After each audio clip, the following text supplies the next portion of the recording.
Friends, good evening to all of you.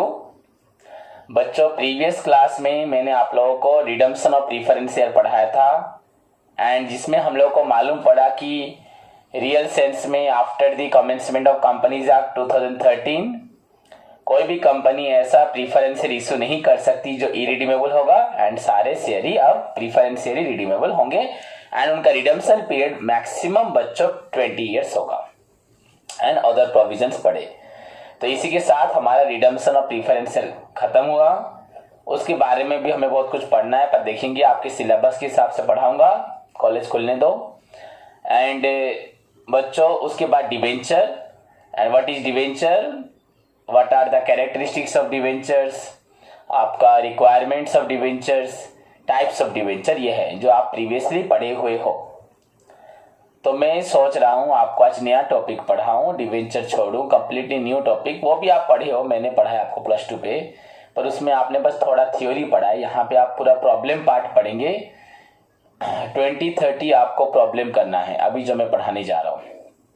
So start करें बच्चों। The topic is बच्चों valuation of goodwill and valuation of share.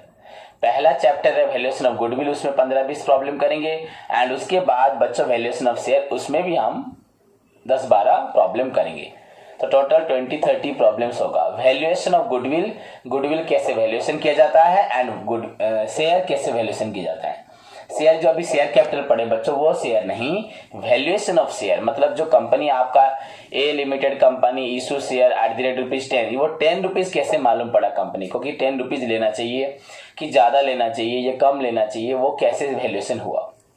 And मैंने आपको बताया बच्चों वैल्यूएशन ऑफ गुडविल। सो ये हमारा 2 टॉपिक है, तो valuation of goodwill and valuation of share. So बच्चों पहला टॉपिक जो है वो है गुडविल। तो हम स्टार्ट करते हैं। तो बच्चों इसमें आपको 2 क्वेश्चन मिलेंगे। +2 लेवल पे आपका ये क्वेश्चन था, पर उसमें प्रैक्टिकल प्रॉब्लम नहीं था। यहां पे हमें 2 क्वेश्चन प्लस प्रैक्टिकल प्रॉब्लम देखने को मिलेंगे। पहला क्वेश्चन जो है बच्चों वो थ्योरी पार्ट है completely. What do you mean by goodwill, what are the needs and factors affecting goodwill. Factors नहीं भी आता है तो फीचर्स एंड नीड्स और ऑब्जेक्टिव्स ऑफ गुडविल। पहला question what do you mean by goodwill and what are the बच्चों needs of goodwill. And जो second question है बच्चों वो है what are the various methods of valuation of goodwill. Various methods of valuation of goodwill, goodwill valuation करने का various method. And उसी method के प्रॉब्लम को भी हम पढ़ेंगे, वो है प्रैक्टिकल पार्ट। सो अगर थ्योरी पार्ट बोला जाए तो 2 क्वेश्चन है, what do you mean by goodwill, what are the needs factors या features of goodwill. And second part बच्चों हुआ what are the various methods of valuation of goodwill. उन methods को आपको एक्सप्लेन करना है, वो आपको मैं बोर्ड पे पढ़ाऊंगा। क्लियर। एंड उसके बाद थर्ड जो है वो प्रॉब्लम पार्ट है। वैसे ही वैल्यूएशन ऑफ शेयर भी आप पढ़ोगे। सो बच्चों पहली बात तो गुडविल के बारे में मैंने आपको +2 लेवल पे CHSE लेवल पे बताया था एंड मैंने आपको बोला भी था बच्चों अभी जो पढ़ा रहा हूं नेक्स्ट फ्यूचर में भी आपको वही जरूरत है। एडवांस बस हम प्रॉब्लम में पढ़ेंगे और कुछ नहीं। सो लेट्स स्टार्ट बच्चों। रेडी सभी पढ़ने के लिए? द टॉपिक इज बच्चों valuation of goodwill.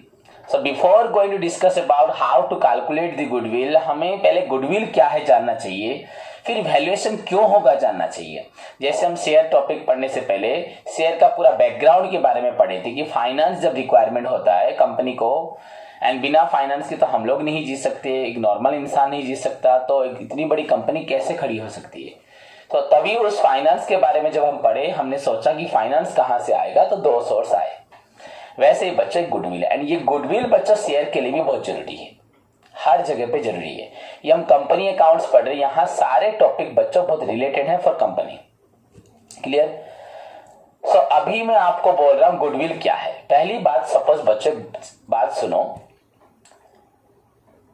Suppose A और B, sorry A and B मिलके एक बिजनेस करते हैं। 2010 में उन्होंने बिजनेस स्टार्ट किया। सपोज 2000 में स्टार्ट किया, आज 2020 चल रहा है। सो ए एंड बी ने दोनों ने मिला के बिजनेस स्टार्ट किया। उस वक्त उन्होंने ए ने दिया 5 लाख, बी ने दिया 5 लाख। दोनों ने इक्वल कंट्रीब्यूशन देके बिजनेस स्टार्ट किया, कोई भी बिजनेस हो।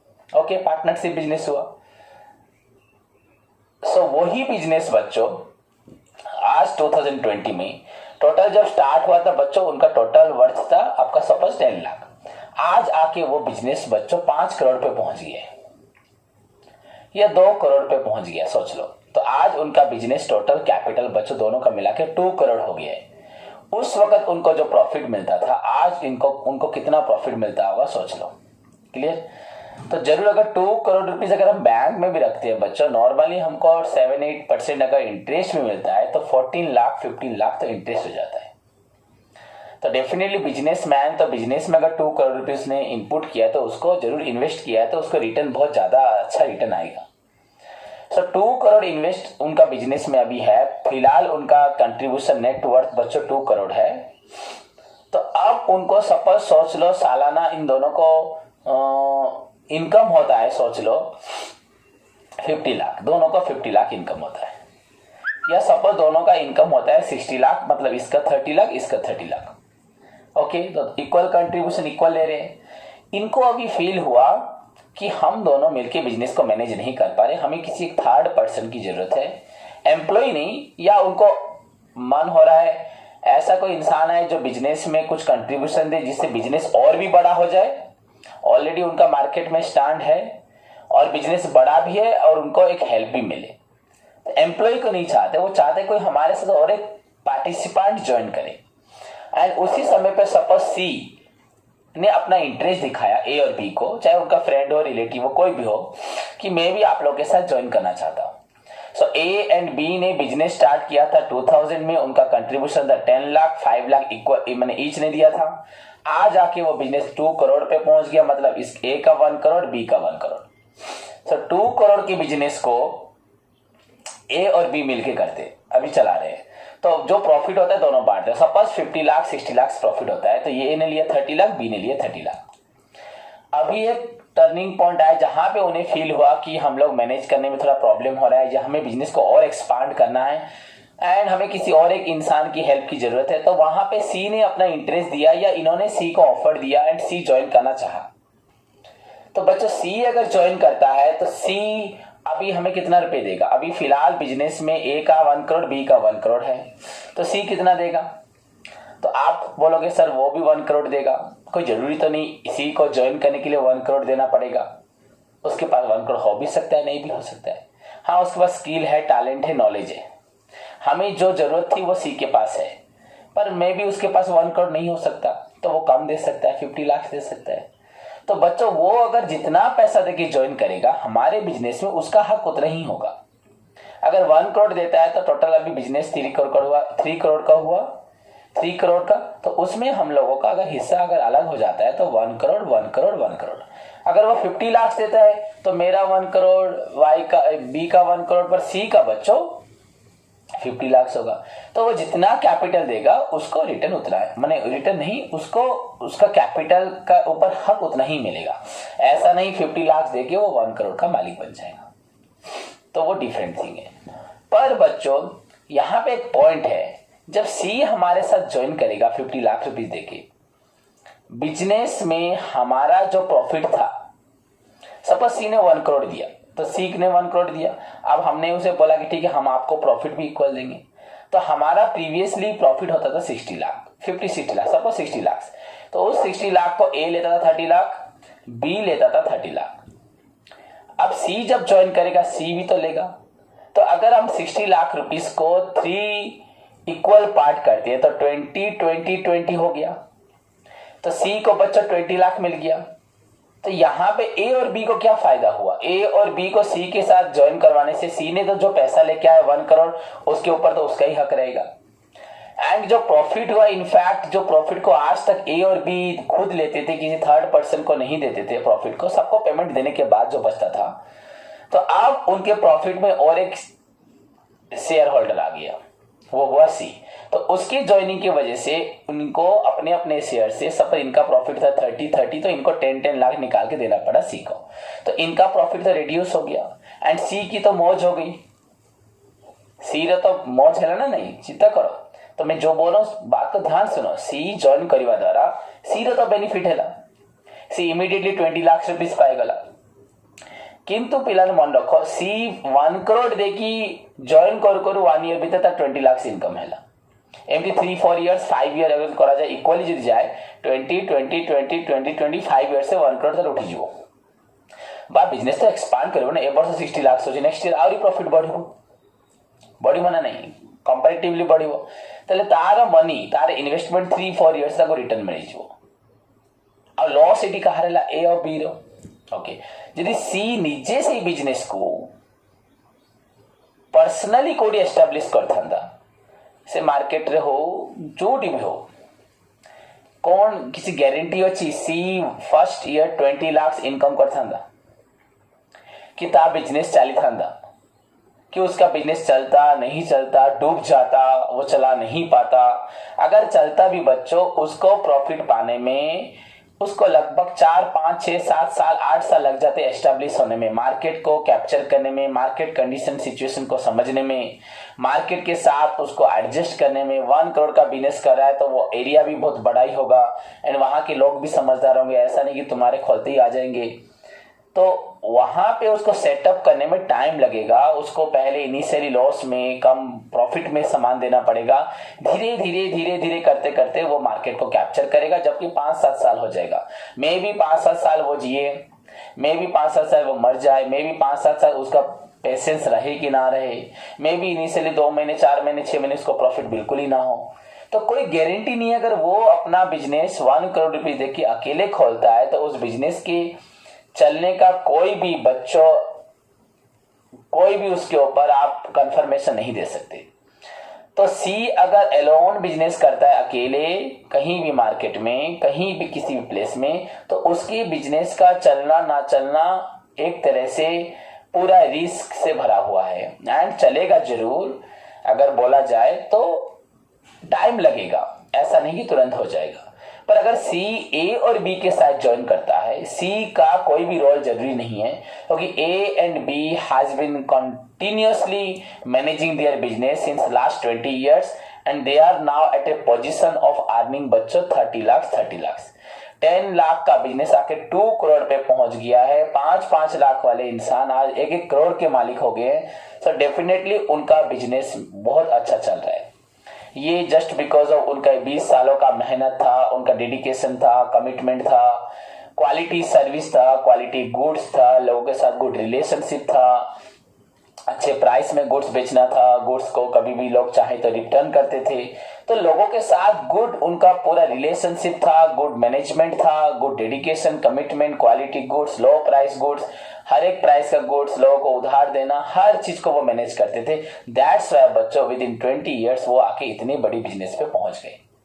ए एंड बी पर सी आकर अगर ज्वाइन करता है सी का कोई बच्चों ए और बी के साथ रोल नहीं होता हाँ ए बी को मैनेज करने में हेल्प करते हैं पर सी का इनिशियली बच्चों कोई रोल नहीं होगा ए और बी का लेकिन जो रोल होगा अगर सी ज्वाइन करने के बाद ए और बी नहीं आते दुकान सी बैठा रहता है दुकान तो अपने आप चलेगी एंड उसका प्रॉफिट सी को एंजॉय हो जाएगा पर यहां पे ए और बी को लॉस हो रहा है एंड सी को गेन हो रहा है क्योंकि सी अगर खुद बिजनेस करता तो इतनी जल्दी वो इतना प्रॉफिट पाने के लिए सक्षम नहीं हो पाता जितना कि वो ए और बी के साथ हो गया मतलब ए और बी के साथ ज्वाइन करने के द्वारा वो उस स्थान पे तुरंत पहुंच गया जहां पे वो खुद मेहनत करके भी इतनी जल्दी पहुंच नहीं पाता उसको बहुत टाइम लगता इतनी जल्दी वो अपनी मेहनत से इतने ऊंचे लेवल पे नहीं पहुंच पाता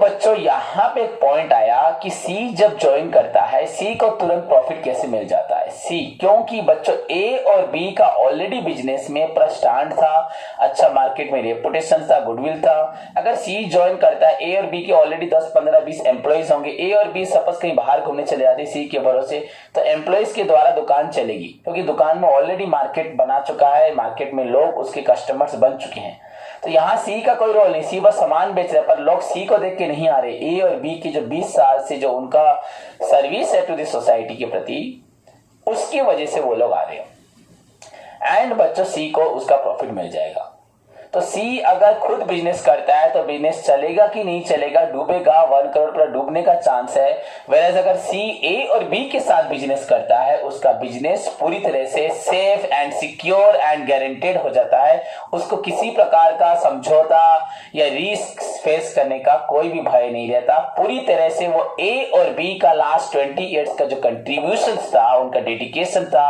उनका हार्ड वर्किंग था, उनका सोसाइटी के साथ गुड रिलेशनशिप एंड बिजनेस चलाने का जो उनका प्लान, पॉलिसीज, उनका प्रिंसिपल्स था, उसका बेनिफिट बच्चों वो एक दिन में आके एंजॉय करता है एंड सडनली जंप करता है उस स्टेज पे जहां पे उसको हाई प्रॉफिट मिलता है, जो कि वो अगर खुद करता तो शायद पॉसिबल नहीं होता।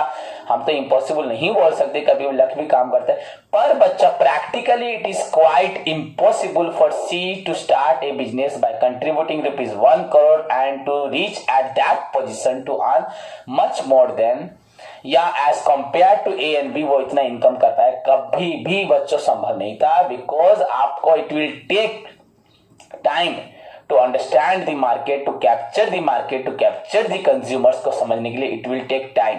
इतनी जल्दी बच्चों मार्केट को समझ के मार्केट में एस्टेब्लिश करना आसान नहीं होता, because now days market is competitive. Consumer भी बहुत चालाक एंड बहुत बच्चों समझदार है। सो सी को यहां फायदा हुआ ए और बी की कंट्रीब्यूशंस का। तो एंड ए और बी को सी के साथ ज्वाइन करवाने की तरह क्या फायदा, हाँ बिजनेस बढ़ा पर इनका जो हिस्सा था कम हो गया एंड सी को गेन हुआ, ए और बी को लॉस हुआ। तो बच्चों यहां पे सी को गेन होने का रीजन बस एक ही है कि ए और बी ने जो आज तक रेपुटेशन, गुडविल बिल्ड की थी इन द मार्केट में विद द कंज्यूमर्स के साथ, कस्टमर्स के साथ, उसका लाभ हुआ सी को। तो यहां पे ए और बी जब सी के ज्वाइन करने से अपना प्रॉफिट लॉस करते हैं तो ए और बी सी से कुछ पैसा मांगेंगे। भैया आप 1 करोड़ लेके आ रहे हो, 1 करोड़ तो आपका बिजनेस में रहा, हम दोनों का 1 करोड़ था, आपका 1 करोड़। अगर बिजनेस कल टूट जाता है तो तीनों को जितना पैसा बचा होगा वो तीनों बांट लेंगे। पर आपके ज्वाइन करने से हमारा प्रॉफिट लॉस हो रहा है, तो हम अपने प्रॉफिट से आपको निकाल के दे रहे हैं। आपका 1 करोड़ इनिशियली इतना प्रॉफिट लाके नहीं देगा, हाँ 2-4 लाख दे सकता है, 20 लाख लाके नहीं देगा। तो हम आपसे कुछ पैसा मांगते हैं, अदर कैपिटल आपका 1 करोड़, आपसे हम गुडविल मांगते हैं। तो आप हमें गुडविल दीजिए। आपको जो हम 20 लाख रुपए, ये ए देगा 10 लाख रुपए, बी देगा 10 लाख रुपए, जो आपको देंगे ए और बी मिलके, उन हम दोनों का जो 20 लाख लॉस हो रहा है, हम आपसे उसके बदले कुछ पैसा मांगते हैं। तो सपोज अगर हमारा 1 साल में 20 लाख रुपए लॉस होता है सी के ज्वाइनिंग से, तो 2-3 साल में, 5 साल में कितना लॉस हो रहा है हर साल। पर धीरे धीरे जब सी ज्वाइन करेगा 2-3 साल के बाद सी का भी रोल आ जाएगा, सी का भी उसका कंट्रीब्यूशन आ जाएगा, क्योंकि ए और बी ऐसे ही बेवकूफ नहीं होंगे, सी को ज्वाइन करवाएंगे। तो सी में भी कुछ टैलेंट स्किल होगा एंड 3-4 साल के बाद सी का भी कंट्रीब्यूशन धीरे धीरे इन्वॉल्व हो जाएगा। एंड सी को अगर बोलेंगे कि नहीं तो हमारे 20 साल का गुडविल दे, ऐसा तो नहीं हो सकता। तो हम उसको बोलेंगे कम से कम तेरे को ज्वाइन करवाने के बाद हमें जो लॉस सहना पड़ेगा 3 साल, सपोज 4 साल का हमें तो प्रॉफिट दे। सपोज 4 साल मतलब 20 लाख करके अगर हम लॉस कर रहे हैं तो 20 लाख इंटू 4 साल बच्चों 80 लाख रुपए तो हमें दे एज ए गुडविल, जिसको हम लोग ले जाएंगे। तो हम ए और बी उसको 40 लाख ले जाएंगे, सो दैट अगर ए आपको 10 लाख देगा, मैं आपको 10 लाख दूंगा, तो हमें फर्क नहीं पड़ेगा। तो एक पॉइंट हुआ। पर बच्चों यहाँ पे क्वेश्चन आएंगे, अगर सी ज्वाइन करता है तो कैपिटल के लिए जो देता है अलग बात है, और हम लोगों ने उसको जो दिया 10 लाख करके, उसके लिए हमने उसे 3-4 साल का गुडविल लिया। अगर 3 साल का हुआ तो मैंने 30 लाख, उसे 30 लाख, मतलब आपको 60 लाख रुपीज लेके आना पड़ेगा फॉर गुडविल।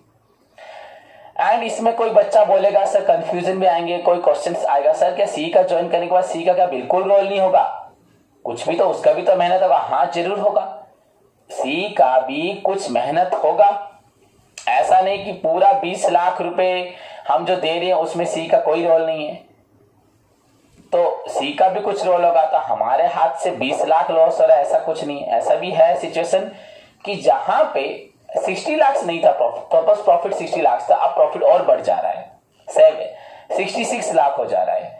फिर भी बच्चों 66 लाख होने से हम 22 लाख तीनों को मिल रहे हैं। पहले हमें मिलता था 30 लाख, तो अभी हम 22 मिल रहा है, मतलब हमारा 8 लाख लॉस हो रहा है। तो सी देगा। तो सी के ज्वाइन करने से ऐसा नहीं कि सारा हमारा ही लॉस हो रहा है, सी को भी तो कुछ रोल आ जा रहा है। 1 साल में कुछ तो रोल आ रहा है, 2-4-5 लाख के लिए भी तो उसका कंट्रीब्यूशन हो रहा है, मेहनत वो कर रहा है। तो बच्चों वो सब प्रॉब्लम पार्ट में हम पढ़ेंगे डिफरेंट वे में। पहले जैसे मैंने आपको बताया कि आप ज्वाइन करते ही इतने प्रॉफिट पाओगे, तो आपको हमारा प्रॉफिट जो लॉस हो रहा है आपको देना पड़ेगा। एंड बच्चों लास्ट ईयर 60 लाख प्रॉफिट था, इस साल प्रॉफिट बढ़ भी सकता है एंड ग्रेजुअली प्रॉफिट बढ़ रहा होगा। हाँ, कभी कम भी सकता है, कमेगा तो सब मिल के लेंगे। पर बच्चों सी को कहीं ना कहीं फायदा होगा, चाहे टोटल हमारा फायदा ले, चाहे उसका भी रोल होने के बावजूद भी हमारा फायदा वो लेगा। तो वो डिफरेंट वेज है बच्चों कि वो कितना पैसा देगा, उसका कितना रोल ज्वाइन करने होने के बाद इन्वॉल्व हो रहा है, एंड हमारा कितना ऑलरेडी रोल है, एंड हमारे रोल से उसे क्या फायदा होगा।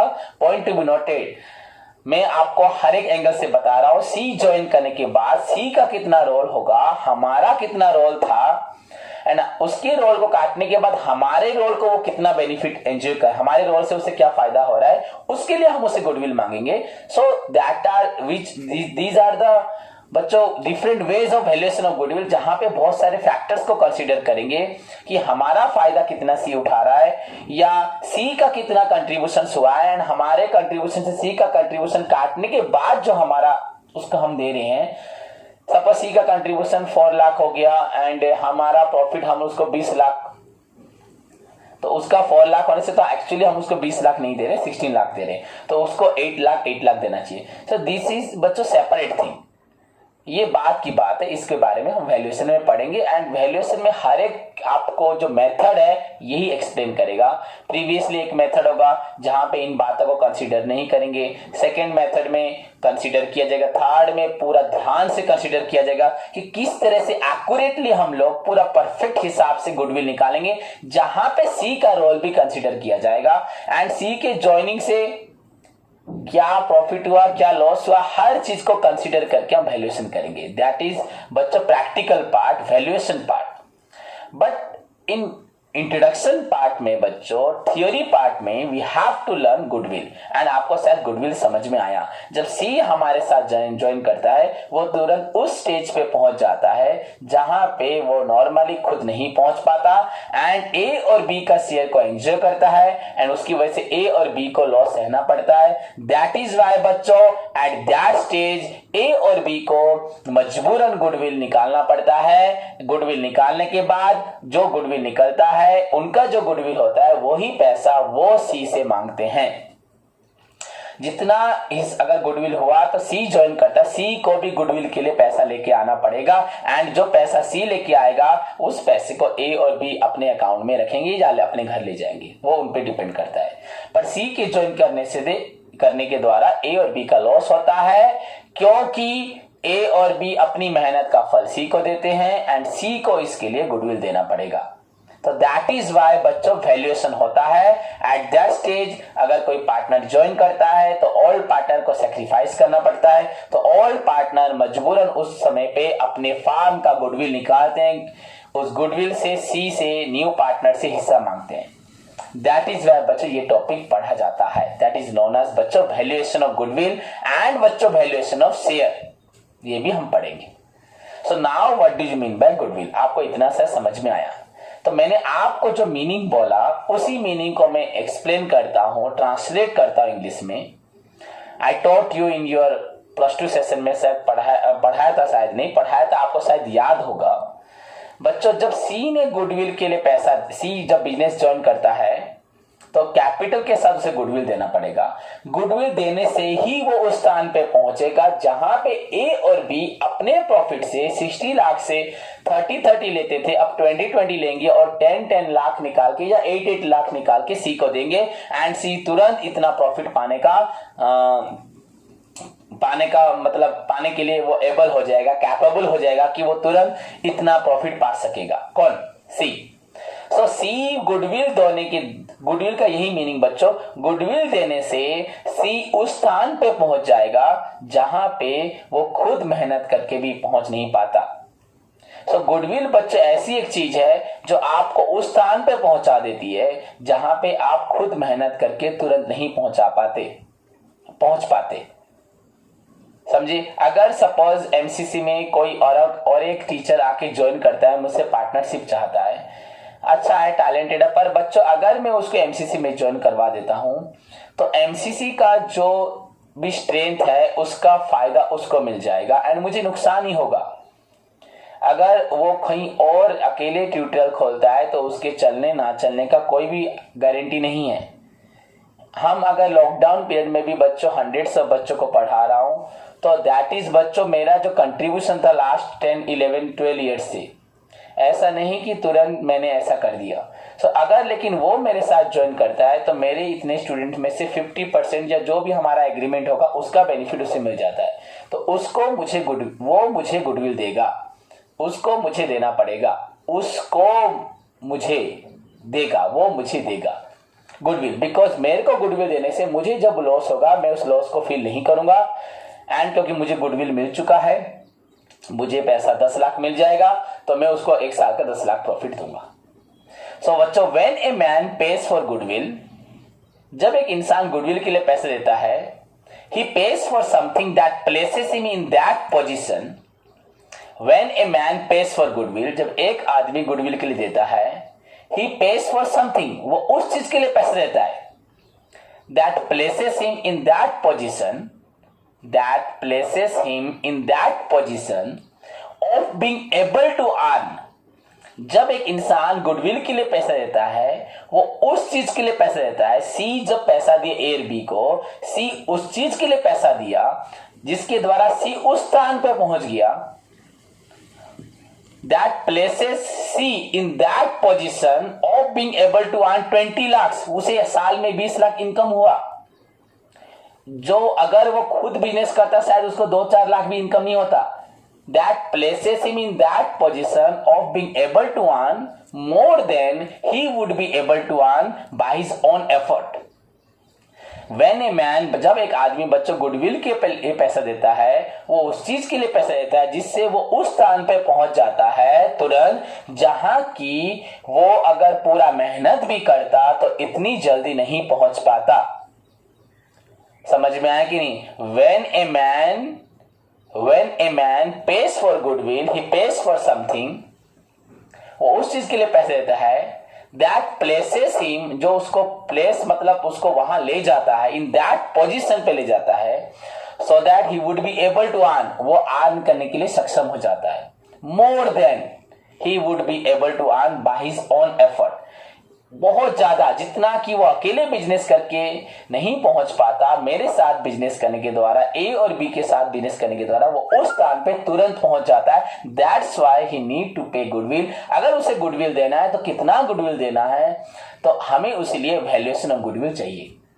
So this is the meaning of the goodwill on the basis of valuation. बच्चों, वैल्यूएशन क्यों होगा, गुडविल की जरूरत क्या है? हम goodwill is an intangible asset बस इतना ही पढ़े हैं, पर बच्चों गुडविल जब एक इंसान ज्वाइन करता है हमारे साथ, उसको हमारी मेहनत का फल मिलता है, वो उस स्थान पे तुरंत पहुंच जाता है जहां पे वो खुद एफर्ट करके नहीं पहुंच पाता, इसीलिए उसको गुडविल देना पड़ता है। When a man pays for goodwill, he pays for something that places him in that position of being able to earn more than बच्चों he would be able to earn by his own effort। कितना अच्छा line है। When a man pays for goodwill, he pays for something, वो उस चीज के लिए पैसे देता है, that places him in that position, that top position, and जिसके द्वारा of being able to earn more than he would be able to earn by his own effort। इतना ज्यादा वो इनकम कर पाता है जितना इनकम वो खुद कर नहीं पाता। अगर आप एक ट्यूटोरियल खोलते हो तो आपको इनिशियली 10 बच्चे पढ़ाना भी मुश्किल होगा। अगर 25-30 बच्चे आ भी जाए तो अगले साल चले जाएंगे, पर यहाँ पे कोई ज्वाइन करता है तो उसको अपने आप मिल जाएगा, क्योंकि ऑलरेडी हम इतने साल से मेहनत करके इतनी स्ट्रेंथ को मेंटेन कर रहे हैं, तो उसको हमारी स्ट्रेंथ का उपभोग करने के लिए उसे गुडविल देना पड़ेगा, तभी वो तुरंत उस स्थान पे पहुंच जाएगा एंड हमें लॉस होगा, हमें उससे फील नहीं होगा। एंड 2-3 साल, ऐसा तो नहीं वो 10 साल का गुडविल दे पाएगा मुझे, नहीं, पर 2-3 साल, 4 साल, 5 साल के लिए वो हमें देगा। अगर हम टाटा कंपनी के साथ पार्टनरशिप कोई करता है तो क्या टाटा कंपनी को क्या वो 100 साल का गुडविल दे सकता है, पर कुछ साल का गुडविल वो दे सकता है। क्लियर बच्चों? और एक मीनिंग बच्चों, सपोज तुम अगर खुद बिजनेस करते हो तो आपको कितना मेहनत करना पड़ेगा। पहले तो लोगों को जा के बुलाना पड़ेगा, फिर लोगों को बहुत समय पढ़ाना पड़ेगा। पहले साल तो आपको रिजल्ट का डर रहेगा, कैसे मेरे बच्चे रिजल्ट करेंगे, पागल हो जाओगे आप। अगर एक बच्चा रिजल्ट एक पे फोकस करते तो बाकी फेल हो जाएंगे, बाकियों पे फोकस करते तो रिजल्ट अच्छा नहीं होगा। तो बहुत सारी दिक्कतें आपको रहेगी, आपको बहुत सारे लोग आपको अफेक्ट करेंगे, आपको नॉलेज भी इतना ज्यादा नहीं होगा, आपको एक्सपीरियंस भी नहीं होगा, किस तरह के क्वेश्चंस आते हैं, किस तरह के बच्चों को हमें हैंडल करना है। So many factors will affect your performance initially. पर बच्चों अगर आप यहां पे ज्वाइन करते हो तो आपको मेरे सारे एक्सपीरियंस को आप एंजॉय करोगे एंड आप बहुत जल्दी आगे बढ़ जाओगे। क्लियर बच्चों?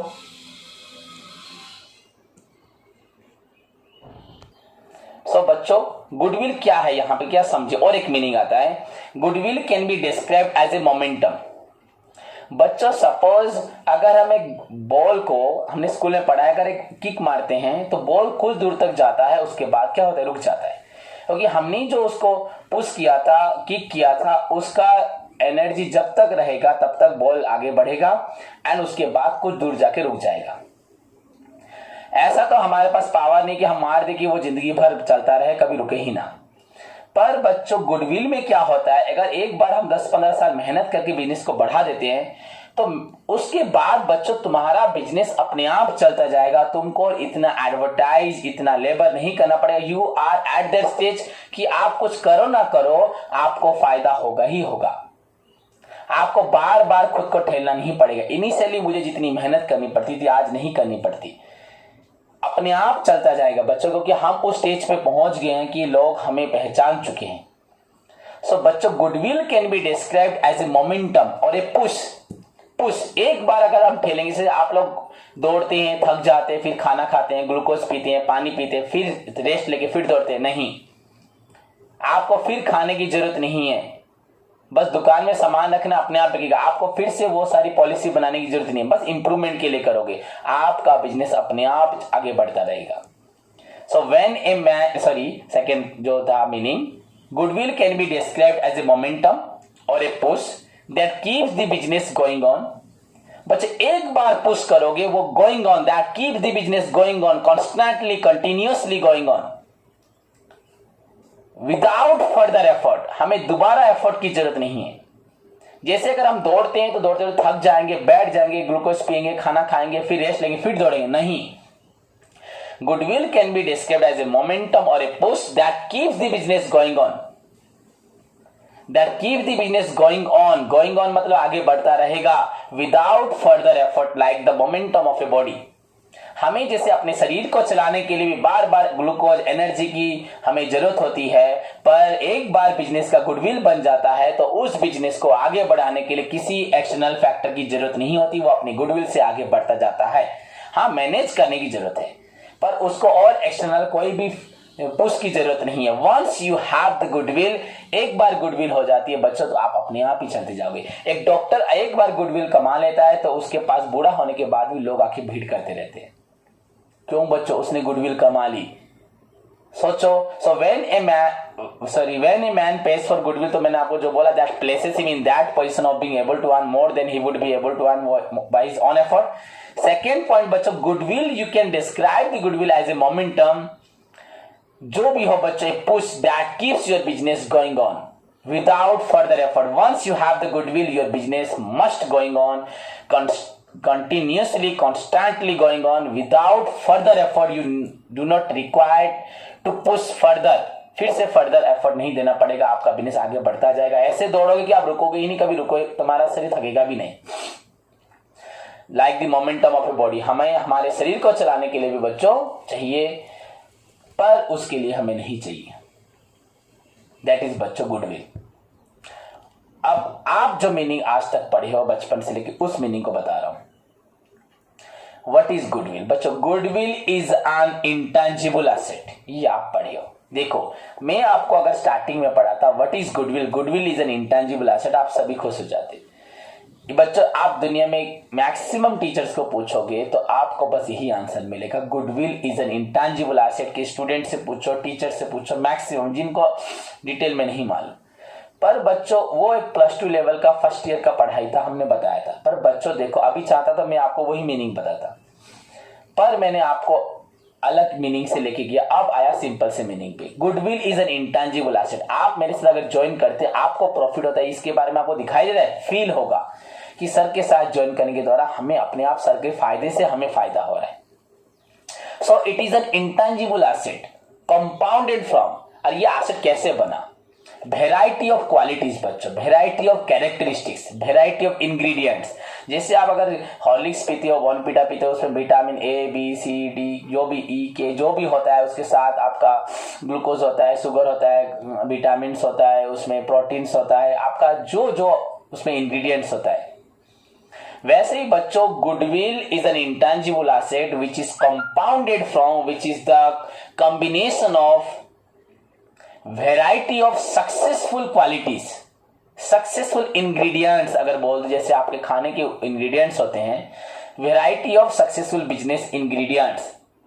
And what are that ingredients बच्चों? What are the ingredients? Like बच्चों फेवरेबल लोकेशन। पहले आप परफेक्ट लोकेशन बनाओगे पढ़ने के लिए, पढ़ाने के लिए, अपनी दुकान चलाने के लिए। अगर हम क्वेंजर में डोमिनोज खोलते हैं, मैकडोनल्ड्स खोलते हैं तो चलेगा। इनफैक्ट मैकडोनल्ड्स शायद भुवनेश्वर में अभी खुला हो कि नहीं, वो भी अभी तक नहीं खुला था, तो वहां पे भी लोगों की कैपेसिटी नहीं थी कि वो मैकडोनल्ड जाके खरीद के खा सके। तो बच्चों क्वेंजर में कहाँ डोमिनोज चल पाएगा? लोग तो यहाँ 20 रुपीज में खाना खा लेते हैं, यहाँ कोई 140, 50, 200, 300 का पिज्जा कौन खरीदेगा? सो फेवरेबल लोकेशन के हिसाब से दुकान होना चाहिए। Goodwill is an intangible asset which is compounded from variety of successful business ingredients like competent and energetic management. पहली बात, आपको एनर्जेटिक मैनेजमेंट दिखाना है, बिल्कुल भी आलस नहीं दिखाना है। फ्रॉम द बिगिनिंग आपको एनर्जी दिखानी थी। 20 साल से ए और बी ने एनर्जेटिक मैनेजमेंट किया था। सेकंड बच्चों, मैनेजमेंट के साथ फेवरेबल लोकेशन। जाके हम गांव में बड़ा शॉप खोल के वहां पे एनर्जी दिखाएंगे, लोग सुनेंगे? लॉकडाउन में बहुत सारे बच्चे पढ़ रहे हैं, बहुत सारे बच्चे नहीं पढ़ रहे। जिनको पढ़ना नहीं है वो कैसे पढ़ेंगे? आप वहां पे एनर्जी दिखाने से क्या होगा? तो favourable location, first point competent and energetic management दिखाना पड़ेगा। सेकेंड पॉइंट बच्चों फेवरेबल लोकेशन। उसके बाद बच्चों quality goods, regular supply of goods. Quality goods, अगर मैं एक दिन अच्छा पढ़ाऊंगा 10 दिन खराब पढ़ाऊंगा, आओगे? रेगुलरली मुझे अच्छा पढ़ाना पड़ेगा। Quality goods, regular supply of goods. उसके बाद बच्चों रीजनेबल प्राइस, प्राइस भी ठीक होगा। आफ्टर सेल सर्विस, अगर किसी को डाउट है तो फिर से पढ़ाऊंगा, समझाऊंगा। गुड्स किसने लिया, उसका गुड्स प्रोडक्ट खराब निकला तो उसको रिप्लेस करूंगा, रिपेयर करूंगा। सो बच्चों कॉम्पिटेंट एंड एनर्जेटिक मैनेजमेंट दिखाऊंगा, फेवरेबल लोकेशंस होगा, क्वालिटी गुड्स होगा, रेगुलर सप्लाई ऑफ गुड्स होगा, रीजनेबल प्राइस होगा, आफ्टर सेल सर्विस होगा, good relationship with the consumers होगा। एंड ओवरऑली बच्चों outstanding reputation I will create with you, in you, among you. आप लोग के अंदर मैं अपनी रेपुटेशन बनाऊंगा that I am the best provider of product, I am the best seller of the product, I am the best service provider in this particular market. तभी जाके आप लोग मुझे विश्वास करोगे, मुझे छोड़ के किसी और के पास नहीं जाओगे। दैट इज कॉल्ड बच्चों इंटेंजिबल एसेट, जो आपको बस दिखता नहीं है, फील होता है। तो मेरी दुकान चलती है, तो मेरी दुकान में अगर कोई भी ज्वाइन करता है आके, तो उसका भी बिजनेस चलेगा, तो वो उसके लिए मुझे पैसा देगा।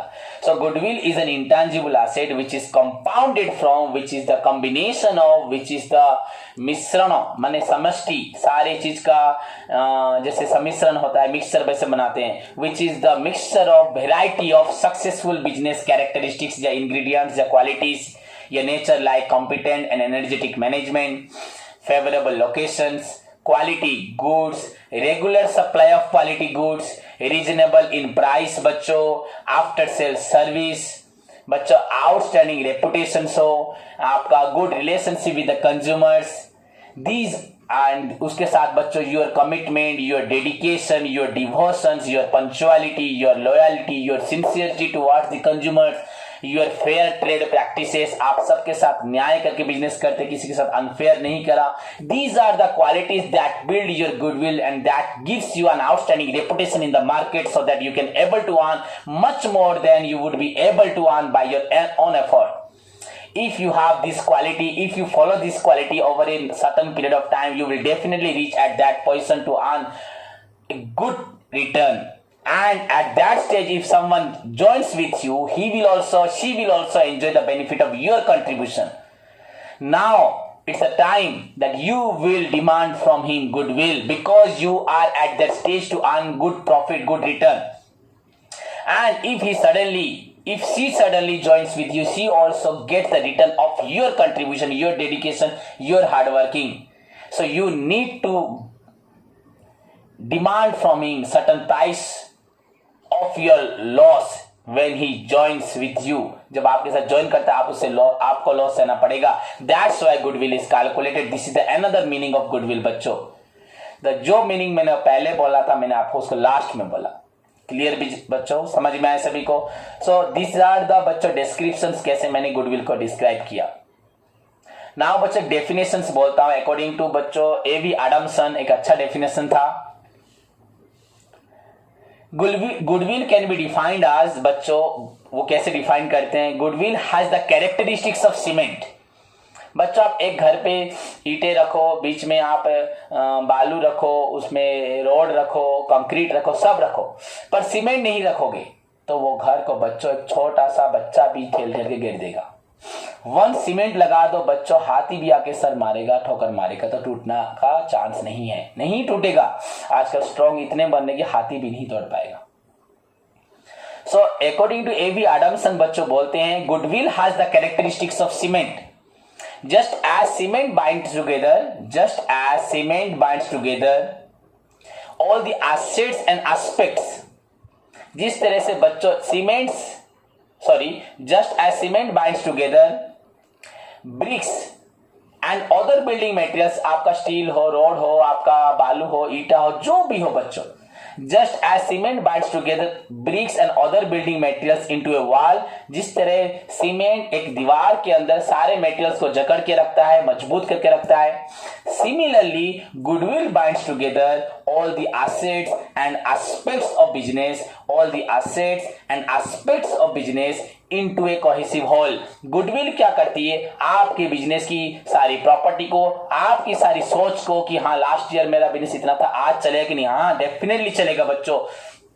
ये आपको पूरी तरह से पूरा बांध के सुरक्षित रखती है. That is goodwill. Goodwill has the characteristics of cement. एक बार घर पे सीमेंट लगा दोगे तो घर टूटने का चांस नहीं. वैसे ही बच्चों एक बार गुडविल बन जाएगा तो आपकी सारी एसेट्स, आपकी सारी एक्सपेक्टेशन पूरी तरह से सुरक्षित रहेगी. आप कभी भी डाउन नहीं होंगे आसानी से. हाँ अगर जैसे कोविड-19 हो गया, भूकंप हो गया तो अलग बात है, पर आप यूजुअली मार्केट सिचुएशंस के हिसाब से आपको कोई भी नीचे नहीं कर पाएगा.